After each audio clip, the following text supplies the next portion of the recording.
नमस्कार, स्वागत है आपका। मैं हूं आपके साथ सुमित झा। शुरुआत सियासी गलियारे की खबर के साथ और आज की सबसे बड़ी खबर सियासी गलियारे से। आरजेडी के वरिष्ठ नेता रघुवंश प्रसाद सिंह ने पार्टी को बाय बाय कर दिया है। दिल्ली एम्स में इलाज करा रहे रघुवंश बाबू ने अस्पताल से ही इसका ऐलान कर दिया और लालू यादव के नाम चिट्ठी भी लिखी। लंबे वक्त तक लालू के साथी रहे रघुवंश बाबू के इस फैसले से सियासत भी गर्म है और जेडीयू खुलकर उन्हें पार्टी से जुड़ने का ऑफर दे रही है। वहीं लालू प्रसाद ने रघुवंश सिंह के इस्तीफे को नामंजूर कर दिया है।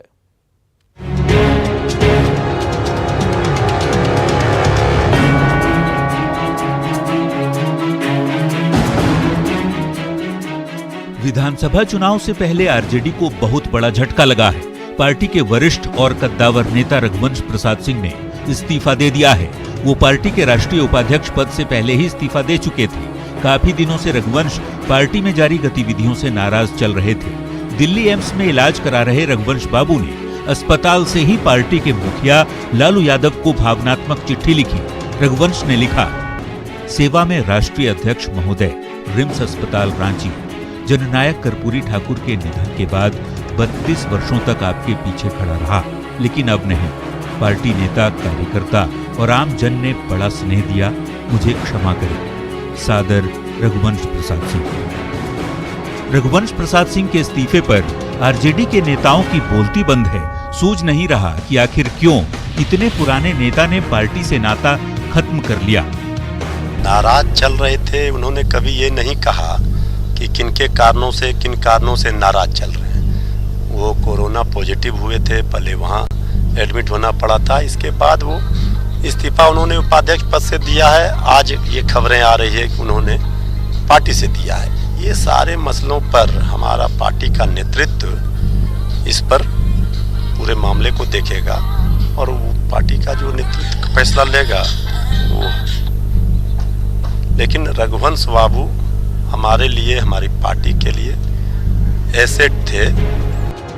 वहीं रघुवंश बाबू के लालटेन छोड़ते ही सत्ताधारी पार्टियों की उन पर नजर गड़ गई है। जेडीयू सांसद ललन सिंह ने तो रघुवंश सिंह को एसेट बताया है, जबकि बीजेपी की ओर से भी आरजेडी पर रघुवंश बाबू को परेशान करने का आरोप लगाया जा रहा है। रघुवंश बाबू किसी भी पार्टी के लिए एसेट हो सकते हैं। रघुवंश बाबू अगर एनडीए में, जनता दल यूनाइटेड में आना चाहेंगे, हम सब लोग खुले दिल से, खुले मन से उनका हृदय से स्वागत करें। पिछले कुछ महीने से जिस प्रकार से रघुवंश बाबू जैसे वरिष्ठ राजनेता को मानसिक प्रताड़ना दी जा रही थी और उस परिस्थिति में उनको प्रताड़ित किया जा रहा था जब वो अस्पताल में थे, जिन्होंने अपने जीवन का अधिकतम समय उस दल के लिए दिया, इस संकट के समय में उनके साथ खड़े हों, बल्कि उस संकट के समय में उनको मानसिक रूप से प्रताड़ित किया है। तो मैं समझता हूं कि जो मानसिक कष्ट हुई होगी रघुवंश बाबू को, उसके कारण उन्होंने ऐसा निर्णय लिया होगा। रघुवंश बाबू अपनी पार्टी से इतने खफा क्यों थे, तो उसकी कुछ अहम वजहों को भी जान लीजिए। दरअसल रामा सिंह को पार्टी में शामिल कराने पर तेजस्वी यादव अड़े थे। तेज प्रताप यादव ने भी एक लोटा पानी से इनकी तुलना की थी। आरजेडी में वरिष्ठ नेताओं की उपेक्षा से नाराज चल रहे थे रघुवंश बाबू। साथ ही सवर्ण आरक्षण विरोध के फैसले से भी वे नाराज थे।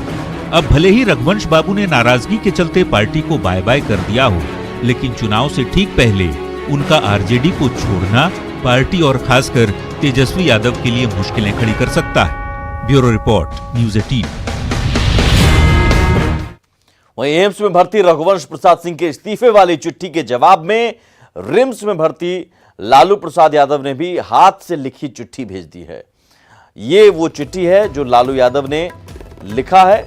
लालू प्रसाद ने लिखा है, प्रिय रघुवंश बाबू, आपके द्वारा कथित तौर पर एक चिट्ठी मीडिया में चलाई जा रही है। मुझे तो विश्वास ही नहीं होता। अभी मेरे परिवार और मेरे साथ मिलकर सिंचित राजद परिवार आपको शीघ्र स्वस्थ होकर अपने बीच देखना चाहता है। 4 दशकों में हमने हर राजनीतिक, सामाजिक और यहां तक कि पारिवारिक मामलों में मिल बैठकर ही विचार किया है। आप जल्द स्वस्थ हों, फिर बैठकर बात करेंगे। आप कहीं नहीं जा रहे हैं, समझ लीजिए। आपका लालू प्रसाद।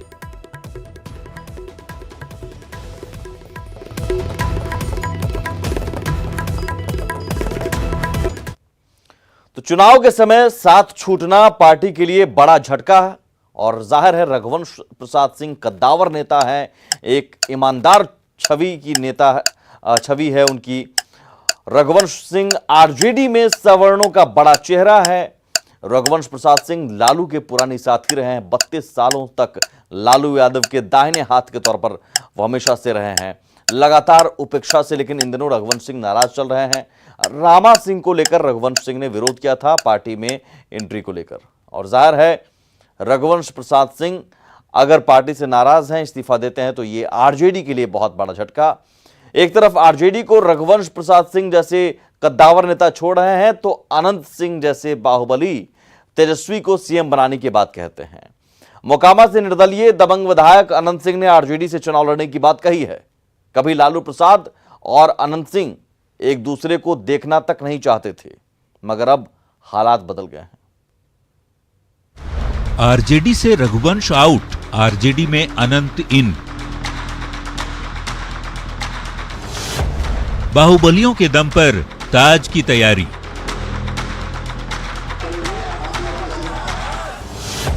अब अनंत सिंह जलाएंगे लालटेन।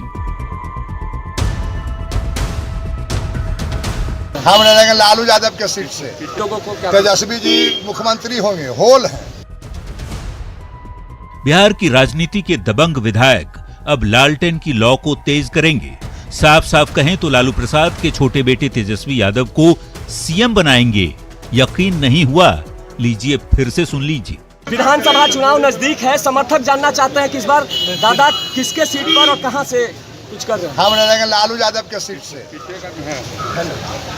और क्या कुछ कहेंगे सर, क्या कुछ कहना चाहेंगे अपने लोगों को? क्या तेजस्वी जी मुख्यमंत्री होंगे, होल है। पूरी तरह से समर्थन रहेगा आनंद? हाँ, पूरी तरह। बिल्कुल सही सुना आपने।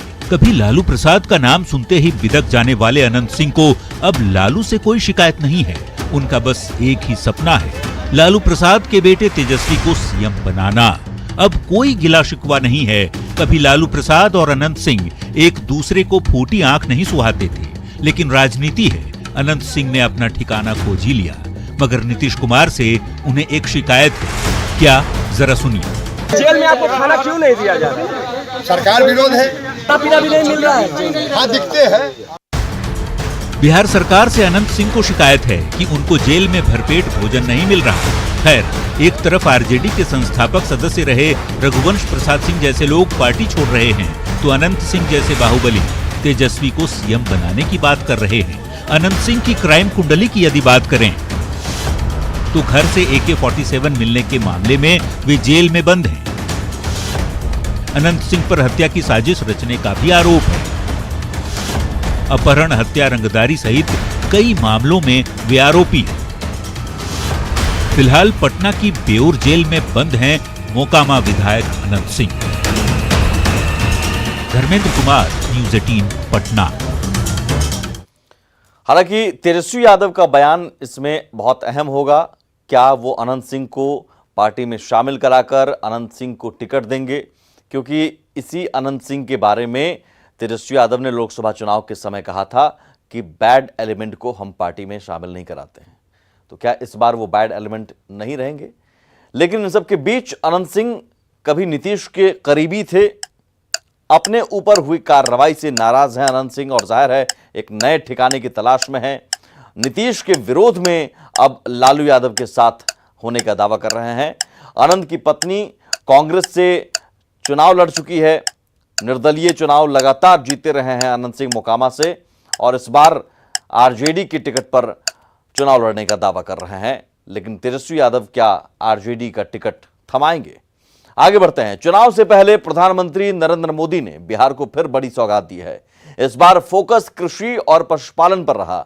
10 बड़ी योजनाओं से बिहार के ग्रामीण इलाकों की अर्थव्यवस्था मजबूत होगी, ऐसी उम्मीद जताई जा रही है। मुख्यमंत्री ने बिहार के विकास के लिए प्रधानमंत्री का आभार जताया है।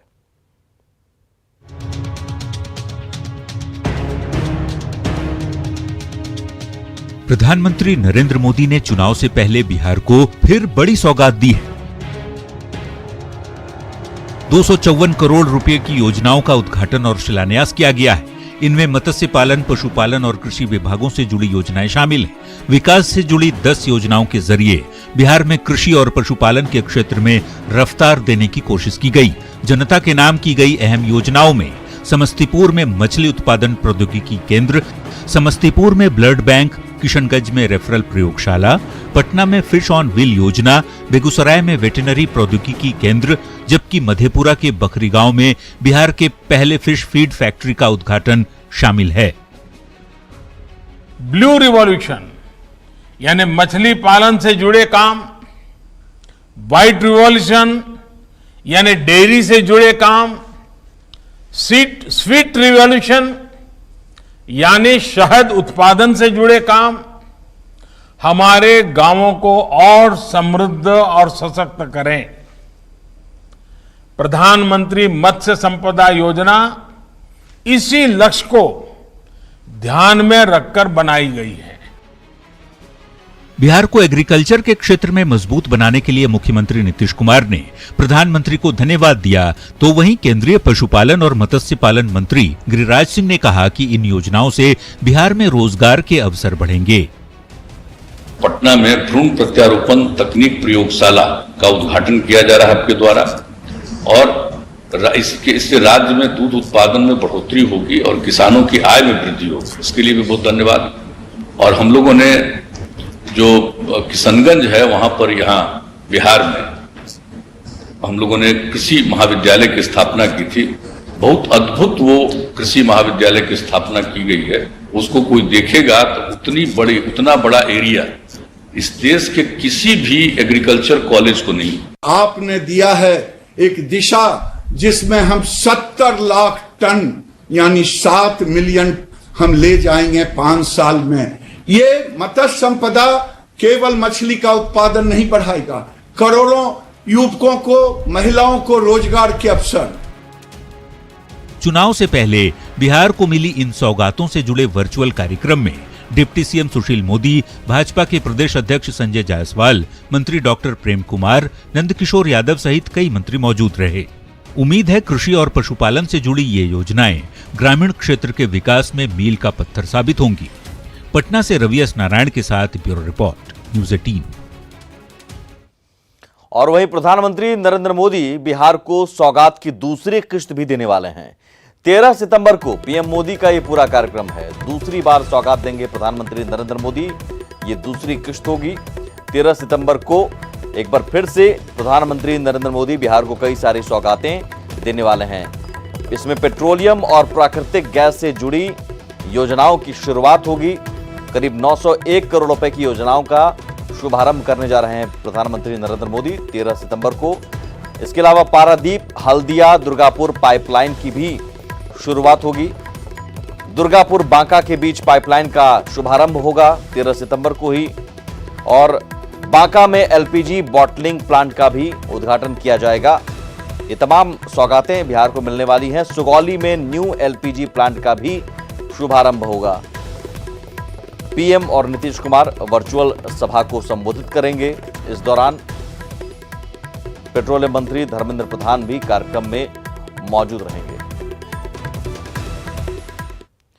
बीजेपी अध्यक्ष जेपी नड्डा शुक्रवार को 2 दिन के बिहार दौरे पर आ रहे हैं। माना जा रहा है कि जेपी नड्डा की मुलाकात बिहार के सीएम और जेडीयू के राष्ट्रीय अध्यक्ष नीतीश कुमार से भी होगी और इस दौरान सीट शेयरिंग फॉर्मूले पर भी बातचीत होने की संभावना है। पटना पहुंचने के बाद शाम 6 बजे बिहार बीजेपी कार्यालय में चुनाव संचालन समिति की बैठक करेंगे। अगले दिन यानी 12 सितंबर को सुबह 9 बजे मां पटन देवी के दर्शन करेंगे और उसके बाद प्रदेश कार्यालय से आत्मनिर्भर भारत अभियान का शुभारंभ करेंगे। इसके बाद नड्डा दरभंगा के लिए निकलेंगे और वहां मखाना और मछली उत्पादकों के साथ बैठक करेंगे। दरभंगा के बाद नड्डा मुजफ्फरपुर के सरैया के लिए रवाना होंगे, जहां लीची किसानों और महिला किसानों के साथ बैठक में शामिल होंगे। वापस पटना आने पर डिप्टी सीएम सुशील मोदी के आवास पर बिहार कोर कमेटी की बैठक लेंगे। चुनावी तैयारियों की समीक्षा के बाद देर रात दिल्ली के लिए लौट जाएंगे। इस दौरे में बिहार प्रभारी देवेंद्र फडणवीस भी साथ होंगे। जेपी नड्डा के कार्यक्रम के लिए पार्टी की तरफ से तैयारी जारी है।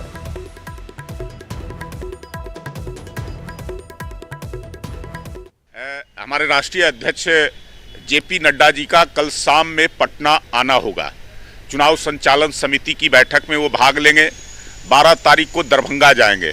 और वहाँ मखाना उत्पादक और मछली उत्पादक किसानों से मिलेंगे। उसके बाद मुजफ्फरपुर में आकर करके जो किसान चाची हैं, किसान चाची से मिलने उनके गांव इब्राहिमपुर जाएंगे। उसके बाद वहाँ जो लीची उत्पादक किसान हैं और महिला कृषक हैं, उन लोगों से भी मिलेंगे। पार्टी की बैठकें होगी। कल ही हमारे जो चुनाव प्रभारी हैं महाराष्ट्र के पूर्व मुख्यमंत्री देवेंद्र फडणवीस, वो दोपहर में आएंगे और मीडिया सेंटर का उद्घाटन करेंगे। इस दौरे के कई मायने हैं। चुनाव होने वाला है और चुनाव से ठीक पहले जेपी नड्डा आ रहे हैं बिहार दौरे पर। जाहिर है सबसे बड़ी बात, बीजेपी बिहार में जेडीयू के साथ सत्ता में है और आने वाले चुनाव में पार्टी कोई रिस्क नहीं लेना चाहती है। इस लिहाज से अध्यक्ष जेपी नड्डा कार्यकर्ताओं में जोश भरेंगे। सीट शेयरिंग एक अहम मुद्दा है जिसे लेकर नीतीश कुमार से बात भी हो सकती है इस दौरे में। वहीं किसानों के साथ होने वाली बैठकों में नब्ज भी टटोलेंगे, उनके मुद्दों को समझने की कोशिश करेंगे। इसी के साथ इस बुलेटिन में इतना ही, लेकिन आगे भी खबरों का सिलसिला लगातार जारी है।